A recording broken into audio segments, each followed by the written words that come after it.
రామ్ చరణ్ గారికి ఇద్దరు ట్విన్స్ ఏదో పుట్టిరంట, ఒక ఆడబిడ్డ మగబిడ్డ. కంగ్రాచులేషన్స్ రామ్ చరణ్ గారు, మీకు ఇద్దరికి దంపతులకు, ఉపాసన గారికి రామ్ చరణ్ గారికి. ఇంతవరకు ఓకే, ఓ ట్వీట్ చేద్దాం, ఓ పోస్ట్ పెడదాం. నేను కూడా చెప్తున్నా కంగ్రాచులేషన్స్ అని. ఆ మందకే పోయిన రాడికి పోతే పోయినరి భయ్, మీ అభిమానాన్ని సాటుకుండ్రి.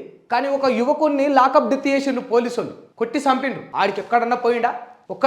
ఆడికి గురుకులాలను 41 మంది విద్యార్థులు ఫుడ్ పాయిజన్ అయి చచ్చిపోయిండు. పోతే జర్నలిస్టులు, మీడియా వాళ్ళు పోవాలి, లేకపోతే ప్రతిపక్ష నాయకులు పోవాలి. ఒక్క యువకుడన్నా చైతన్యమై ఆడికి పోయిండా?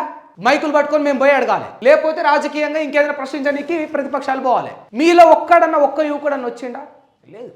అంబటి రాంబాబు నేదో అంటే మొత్తం ఆంధ్రప్రదేశ్ వైసీపీ యువత అంతా పోతాడు. నిజంగా ఒక ఆడబిడ్డ పైన రేపు జరిగినప్పుడు ఎవడైనా పోయిందా? హీరోల కోసం, రాజకీయ నాయకుల కోసం, వాళ్ళకు బిడ్డలు పుడితే, కొడుకులు పుడితే, వీళ్ళ మీద కేసులు పడితే, వీళ్ళని బూతులు అంటే కదిలే యువత అంతా కూడా ఈ సమాజంలో ఒక ఆడబిడ్డ మీద రేపు జరిగినప్పుడు ఎందుకు రారు?